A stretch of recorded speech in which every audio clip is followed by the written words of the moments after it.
Արդեն ավելի քան 4 տարի է շարունակվում է ռուս-ուկրաինական պատերազմը։ Եվրոպական հետախուզության տվյալներով այս տարի այն դժվար է ավարտվի։ Վերլուծաբանների գնահատմամբ Ուկրաինայի վերջին հարվածները Ռուսաստանի խոշոր պահեստներին վկայում են, որ Կիևը փոխում է պատերազմի տրամաբանությունը։ Եթե նախկինում հիմնական թիրախները նավթավերամշակման գործարաններն ու ռազմական ենթակառուցվածքներն էին, այժմ հարվածների տակ են հայտնվում նաև այն օբյեկտները, որոնք առնչվում են միլիոնավոր շարքային ռուսաստանցիների առօրյային։ Այս շաբաթ եւս փոխադարձ հարվածները շարունակվել են թիրախավորելով ոչ միայն ռազմական, այլև տնտեսական եւ էներգետիկ ենթակառուցվածքները։ Ռուս-ուկրաինական պատերազմի շաբաթվա զարգացումներին հետևել է Մարինե Դվոյանը, Մարինեն արդեն տաղավարում է։ Մարինե, այս շաբաթ ռազմական գործողությունները կրկին դուրս եկան առաջնագծի սահմաններից, թիրախում հայտնվեցին եւ տնտեսական եւ էներգետիկ ենթակառուցվածքները, ինչ պատկեր ունենք արդեն շաբաթվա ավարտին։ Վահագն, այս շաբաթ Ուկրաինայի ամենախոշոր հարվածներից մեկը եղել է Ռուսաստանի առցանց մանրածախ վաճառքի պահեստներից մեկի Վայլբերիսի ուղղությամբ,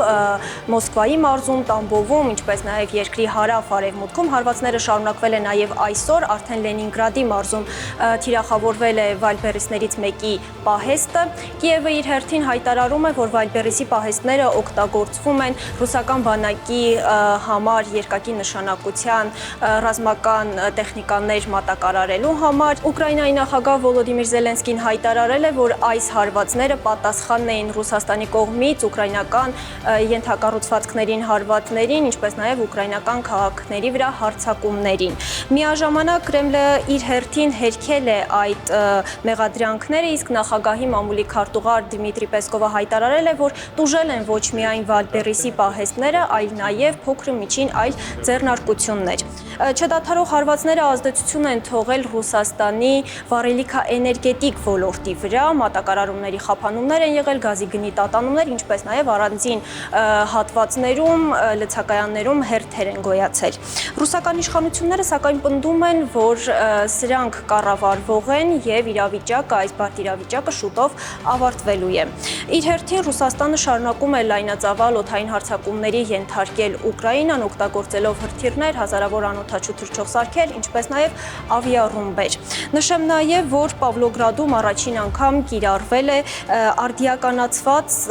ավիառում։ Ինչպես արդեն տեղեկացրեցի, հարձակումները չեն դադարել նաև այս գիշեր Ռուսաստանի հակաօդային պաշտպանության ուժերը Սև ծովի եւ Ազովի ծովի երկնքում խոցել են ուկրաինական 323 անօդաչու թռչող սարքեր, վիրավորվել է 1 կին եւ զոհվել 1 տղամարդ։ Իսկ Սևաստոպոլում էլեկտրաէներգիան շարունակում է մնալ անջատված, ինչպես նաև տրանսպորտները խափանված են։ Թիրախավորվել է նաև Օրենբուրգի գազի վերամշակման գործարանը։ Հարվածների է ենթարկվել նաև Ուկրաինան, Ռուսաստանը երկրի տարածք է ուղարկել 101 հակագրոհային անօդաչու թռչող սարքեր։ Վահագն, նկատենք նաև, որ այս պատերազմի ընթացքում երկու կողմերն էլ դեռ չեն ներկայացրել հստակ տեղեկատվություն կորուստների մասին, սակայն Վաշինգտոնում գործող ռազմավարական եւ միջազգային հետազոտությունների կենտրոնը դեռ տարեսկզբին հրապարակել է տվյալներ, որտեղ երևում է, որ ռուսական կողմը մոտ 1.2 միլիոն, իսկ ուկրաինական կողմը գրեթե 600,000 անհետ կորածներ, վիրավորված մարդիկ եւ զոհվածներ ունեն, այսինքն երկու երկրների կորուստները կազմում են մոտ 1.8 միլիոն։ Վահագն, նաև հավասարակշռությունը պահպանելու համար մենք կապ ենք հաստատել Ուկրաինա եւ Ռուսաստան իրավիճակի շուրջ պարզաբանումներ ստանալու համար։ Այս պահին առաջարկում եմ դիտել ռեպորտաժ եւ վերադառնալ։ Նախ փոխադարձ հարվածների մասին ռուս ռազմական փորձագետ Օլեգ Շալանդինը Ուկրաինայի մարտավարությունը այսպես է բնութագրում։ Նրանք փորձում են ծանրաբեռնել Ռուսաստանի հակաօդային պաշտպանությունը, ինչպես նաև արևմտյան աջակիցների օգնությամբ գտնել դրա խոցելի տեղերը, եւ ըստ նրա երբեմն դա նրանց հաջողվում է։ Ռուսաստանի Դաշնության նախագահը հանձնարարել է ուժեղացնել հակաօդային պաշտպանությունը, այդ ուղղությամբ աշխատանքներն իրականացվել են։ Մեզ մոտ կազմակերպված է հակաօդային պաշտպանության շարունակական համակարգ, հատկապես այն ուղղությամբ, որը գալիս է Ուկրաինայից եւ Բալթյան երկրներից։ Ռուսաստանը վարում է արդար պատերազմ եւ դրանում կասկածներ չունի։ Իսկ մյուս զրուցակիցս Ուկրաինայի Գերագույն ռադայի падգամավոր Դմիտրո Միկիշան ասում է, որ Ուկրաինան չի հարվածում քաղաքացիական օբյեկտներին, բոլոր թիրախներն ըստ նրա ռազմական նշանակության օբյեկտներն են, որոնք այս կամ այն կերպ ֆինանսավորվում կամ ապահովում են ռազմաարդյունաբերական համալիրը, նկատի ունի ռուսական բանակը։ Հիշեցնեմ, որ միջազգային իրավունքի համաձայն բոլոր ռազմական օբյեկտները եւ դրանց հետ կապված ենթակառուցվածքներն օրինական եւ լեգիտիմ թիրախներ են։ Նույն միջազգային իրավունքի համաձայն Ուկրաինան որևէ իրավական պատասխանատվություն չի կրում նման օբյեկտերին հարվածելու համար։ Եթե այդ հարվածները միաժամանակ տնտեսական վնաս են հասցնում եւ նաեւ հոգեբանական ճնշում գործադրում թշնամու վրա, ապա դա գերազանց արդյունք է այն բոլոր կառույցների աշխատանքի, որոնք ծրագրել են Ռուսաստանի դեմ իրականացված այդ գործողությունները։ Ռուսաստանի խոշորագույն առցանց մանրածախարթակի Վայլբերիսի պահեստների վրա շարունակող հարվածները ուկրաինական կողմը ոչ միայն պատասխան հարված է կոչում, այլև ամեն ինչ տրամաբանական եւ օրինաչափ է համարում։ Այդ ընկերությունը նույնիսկ չեմ ուզում անունը տալ, ուներ պահեստներ, որոնց համար աշխատում էին տասնյակ հազարավոր մարդիկ։ Բացի այդ, այնտեղ վաճառվող արտադրանքի հիմնական մասը իհարկե նախատեսված էր ռազմական կարիքների համար եւ հենց դա դարձավ այդ օբյեկտներին հարվածելու պատճառը։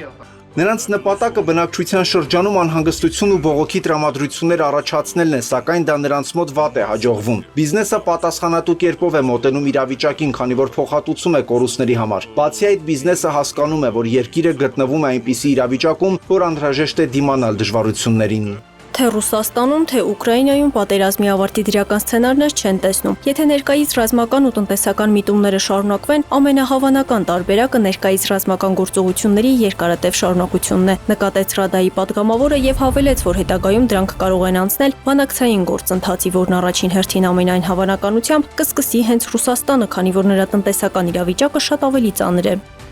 Սակայն այս պահին միջազգային հարթակներում հնչող բանակցությունների մասին հայտարարություններն իմ կարծիքով հերթական անգամ ժամանակ ձգելու փորձ են։ Նպատակն այն է, որ մյուս երկրները, մասնավորապես Միացյալ Նահանգներն ու Եվրոպան չսահմանեն նոր պատժամիջոցներ, չավելացնեն Ուկրաինային տրամադրվող սպառազինություն եւ ընդհանուր առմամբ չխոչընդոտեն Ուկրաինայի ցուցաբերվող աջակցությանը։ Ամենաիրատեսական սցենարով ըստ պատգամավորի պատերազմը կշարունակվի դեռ մի քանի տարի, իսկ մինչև պատերազմը շարունակվում է, Ռուսաստանը այս ընթացքում պայքարում է վառելիքաէներգետիկ դաշտում կայուն վիճակ ապահովելու համար։ Մի շարք շրջաններում հաղորդվում է վառելիքի մատակարարման խափանումների, գների տատանումների եւ առանձին դեպքերում լցակայաններում հերթերի մասին։ Ռազմական փորձագետի խոսքով խնդիր որոշ չափով իսկապես եղել է, սակայն իշխանությունները նրա ձևակերպամբ խելացի քայլ են կատարել, ժամանակավորապես սահմանափակելով բենզինի վաճառքը։ Ռուսաստանի հարավային շրջաններում դեռևս որոշ խնդիրներ կան տարբեր տեսակի բենզինի մատակարարումների հետ կապված, սակայն ես 2 օր առաջ եմ ինքս լիցքավորել մեքենաս բենզալցակայանում։ Այնտեղ ընդամենը 2-3 մեքենա էր սպասում, իսկ կայանը կարող էր սպասարկել 10 մեքենայի։ Եթե Պուտինն ասում է, որ ամեն ինչ կայուն է, նշանակում է իրավիճակն անկայուն է։ Եթե ասում են խնդիրները ժամանակավոր են, նշանակում է դրանք երկարատև են։ Եթե հայտարարում են, որ ինչ-որ բան շուտով կշտկեն, նշանակում է ամենայն հավանականությամբ ավելի կվատացնեն։ Այսպես պետք է հասկանալ այն ամենը, ինչ ասվում է Ռուսաստանի տարածքում։ Այսպիսով, թե ռուսական, թե ուկրաինական կողմերը շարունակում են պնդել իրենց դիրքորոշումների հիմնավորվածությունը, նույն իրադարձությունները գնահատելով բոլորովին տարբեր մոտեցումներով։ Եթե Մոսկվան վստահեցնում է, որ կարողանում է վերահսկել թե ռազմաճակատում, թե տնտեսությունում ստեղծված իրավիճակը, ապա Կիևը համոզված է, որ խորքային հարվածները աստիճանաբար թուլացնում են Ռուսաստանի ռազմական ու տնտեսական ներուժը։ Միևնույն ժամանակ երկու կողմերի մեր զրուցակիցները համակարծիք էին մեկ հարցում՝ հակամարտության շուտապույտ ավարտի նախադրյալներ առայժմ չկան։ Մարինե Դվոյան, Լևոն Խաչատրյան, Անի Դանիելյան, Հորիզոն։ Մարինե, քանի որ այս օրերին Հայաստանում է գտնվում նաև Շանթի մոսկովյան թղթակից Վահե Ավանեսյան, ես առաջարկում եմ Վահեն էլ միանա մեր զրույցին, քանի որ ըստ էության նա այնտեղ երկար տարիներ ապրելով ավելի լավ է տիրապետում իրավիճակին։ Վահե, շնորհակալություն, որ կրկին մեզ հետ ես։ Եթե մինչև վերջերս պատերազմի հիմնական հետևանքները ռուսաստանցիների մեծ մասը զգում էր հեռավոր ու անուղղակի, ապա այսօր, երբ հարվածները հասցվում են ընդհուպ մինչև Մոսկվա, Ռուսաստանի խորքերը, կարելի է ասել, որ հասարակության ընկալման մեջ պատերազմը մտել է նոր փուլ եւ ինչը փոխվել մարդկանց մտածողության եւ տրամադրությունների մեջ։ Վագն լիովին համաձայն եմ այդ բանման հետ, որ պատերազմը փոխել է իր բնույթը, իր էությունը եւ մինչ այժմ, եթե Ռուսաստանի մեգապոլիսներում, մեծ քաղաքներում, մասնավորապես Մոսկվայում պատերազմը դիտում էին որպես ֆիլմ իրենց էկրանների վրա, ճիշտ է, դա ինֆորմացիոն հոսքերում առաջին տեղերում էր անընդհատ քննարկման առարկա, բայց ամեն դեպքում դա հեռուստացույցով էր եւ մարդիկ պատերազմ չէին զգում։ Հիմա պատերազմը մոտեցել է, ասել է իրենց տները, բազմաթիվ մանր ու միջին գործարարներ տուժում են այդ թիկունքային հարվածներից եւ արդեն պատերազմը ընկալվում է որպես իրոք պատերազմական գործողություններ, որոնք որը սպառնում է նաև իրենց անձնական կյանքի վրա եւ մտավախությունները վախեր ասել այս պահին դեռ դժվար է գնահատել թե ինչ փոփոխություն է կատարվում ժողովրդի հոգեբանության մեջ, բայց այն որ նրանք արդեն հասկանում են որ պետք է ինչ որ քայլեր ձեռնարկել որ իրավիճակը կտրուկ փոփոխվել է ոչ այդ եթե նրանք տնտեսապես էին դա զգում իսկ այժմ նաև ֆիզիկական վտանգ կա իրենց համար եւ պատերազմի այդ սրացումը Կիևի քաղաքականությունն է ռազմավարությունն է որոնք նրանք շարունակում են առաջ տանել համոզված լինելով որ ռուս-ուկրաինական պատերազմը հակամարտությունը պետք է լուծի ոչ թե մարտի դաշտում այլ ճնշումների միջոցով դա կլինի միջազգային ճնշումներ թե ներքին խռովություն ժողովրդի կողմից ամեն դեպքում պատերազմի դաշտում ճիշտ է ռուսական զորքերը շարժվում են դանդաղ ուկրաինացիները իրենք ընդունում են որ ռուսական զորքերը ամեն դեպքում առաջ են շարժվում նրանք նշում են որ մոտավորապես օրական 100-200 մետր արագությամբ դա բավական ցածր տեմպ է պատերազմի համար բայց ամեն դեպքում առաջնագծում առաջնայնությունը նախաձեռնությունը Ռուսաստանի կողմն է իսկ այս մարտավարությունը կամ ռազմավարությունը ընտրելով Կիևը կարծում է որ կարող է ազդել արդյունքի վրա նրանք նույնիսկ պնդում են որ շատ ավելի լավ կլինի եթե Ռուսաստանը գործածի իր հզորագույն զենքեր նույնիսկ ուկրաինական հերոստալիքներով այսպիսի միտք էր հնչել մի քանի օր առաջ որ լավ կլինի որ Կիևին Ռուսաստանը հարվածի վերջապես միջուկային զենքով եւ դա կլինի պատերազմի ավարտը այսինքն այնտեղ ինտենսիվիկացիայի վրա շեշտը դրել են եւ այդ ռազմավարությունը շարունակում են առաջ տանել Վահե մենք հաճախ տեսնում ենք պաշտոնական հաղորդագրություններ, համացանցում տարածվող կադրեր, սակայն որպես այնտեղ աշխատող լրագրող ինչ պատկեր կա, որը հաճախ չի հասնում արտաքին լսարանին։ Այդ երկրում քննարկում են Վլադիմիր Պուտինին փոխարինելու հարցը եւ որոշակի հրապարակումներում նաեւ երևում է, որ նրա վարկանիշը պատմական մինիմումի է հասել։ Այո, Մարինե, այդպիսի տեղեկություն ես եմ տեսել Վլադիմիր Պուտինի վարկանիշը վերջին 26 տարում իհարկե տատանումներ ունեցել է, եթե մենք հիշենք 2012 թիվը, ապա այդ ընտրություններից հետո նրա վարկանիշը բավական ընկել էր եւ 14 թվին այնպիսի շեշտակի բարձրացավ, երբ տեղի ունեցավ Ղրիմի միացումը կամ գրավումը տարբեր որակումներ կան Ռուսաստանին։ Եվ հիմա իմ կարծիքով նույնիսկ եթե ընդունենք, որ դա ճշմարտություն է, որ նրա վարկանիշը բավական ցածր է, ամեն դեպքում այս պահի դրությամբ Վլադիմիր Պուտինը իր վարկանիշի մասին մտածելու կարիք չունի, որովհետև առաջիկա ընտրությունները նախագահական դեռ 30 թվականին են։ Դա վերջին անգամ 2030 թվականին նա սահմանադրության իրավունք ունի վերընտրվելու եւ կարծում եմ որ իր իմիջով իր վարկանիշով զբաղվելու ժամանակ նա բավական ունի եւ ինձ թվում է որ նույնիսկ այս սպասվող խորհրդարանական ընտրությունները որ պետք է լինեն այս տարի դա Վլադիմիր Պուտինին որպես նախագահի պարզապես չի հուզում որովհետեւ ինքը որևէ կուսակցության անդամ չէ եւ ամենայն հավանականությամբ 4 կամ 5 կուսակցությունները, որոնք անցնում են Պետդումը, նրանք բոլորն էլ պաշտպանում են Ռուսաստանի նախագահին եւ իհարկե կան ուժեր, որոնք ցանկանում են, որպեսզի տեղի ունենա իշխանափոխություն Ռուսաստանում, դրանք եւ եվրոպական ուժեր են եւ Ռուսաստանի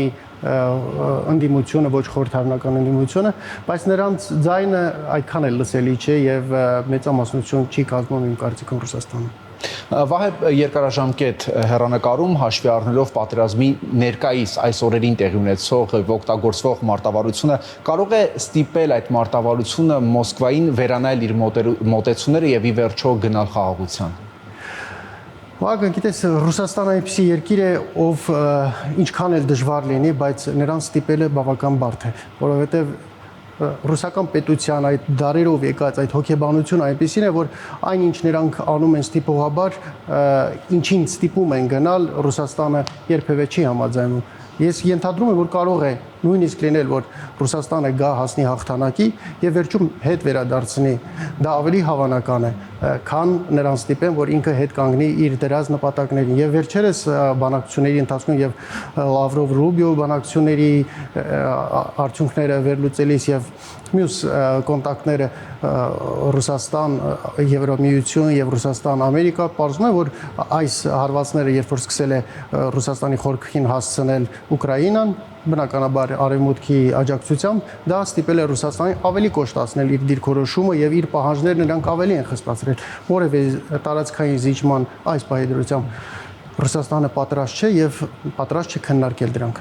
Եվ գործընկերները ամփոփելով մեր զրույցը, Վահե, վերջին հարցը քեզ, եթե մի կողմ դնենք պաշտոնական այս հայտարարությունները, ապա որ հարցերն են այսօր, որ ավելի շատն են մտահոգում ռուսաստանցիներին, անվտանգությունը, տնտեսությունը, թե պատերազմի հնարավոր երկարաձգումը։ Դրանք ընդհանրություն են, այդ երևի 3 բաղադրիչներն էլ կան, որ անհանգստացնում են Ռուսաստանի բնակիչներին։ Նախորդ 4 տարիներին ամենանյարդայնացնողը այն էր, որ Ռուսաստանը կտրված է միջազգային տարբեր տեսակի ծառայություններից, թվային ծառայություններից, էլեկտրոնային քարտերի եւ այլն։ Տարբեր սահմանափակումները բավական շատ են եւ Ռուսաստանը, այսպես ասած, հայտնվել էր երկաթյա դարպասների հետևում։ Դա ամենաշատն էր անհանգստացնում։ Հիմա իհարկե անվտանգությունը նույնպես իր տեղն ունի եւ մարդիկ մտածում են այն մասին, որ չլինի նոր մոբիլիզացիա, որպեսզի մարդկանց ստիպողաբար չուղարկեն, իսկ մինչ այժմ եղել է ընդհանրապես միայն մասնակի մոբիլիզացիա եւ դրանից հետո ծառայությունը զուտ պայմանագրային հիմունքներով է իրականացվում եւ գնում են ռազմաճակատ միայն նրանք, ովքեր համաձայն են եւ դրա փոխարեն նրանք բավական բարձր վարձատրվում են եւ նրանց անհանգստացնում է, որ հանկարծ չլինի այնպիսի իրավիճակ, որ ստիպված բոլորին ուղարկեն ռազմաճակատ, դա երկրորդ երևի ամենակարևոր անհանգստացնող հանգամանքն է։ Շնորհակալություն գործընկերներ։ Ես հիշեցնեմ ռուս-ուկրաինական պատերազմում շաբաթվա կարևոր իրադարձությունները, տեղի ունեցած իրադարձություններն ամփոփում էինք Շանթ Նյուզի թղթակիցներ Մարինե Դվոյանի եւ Վահե Ավանեսյանի հետ։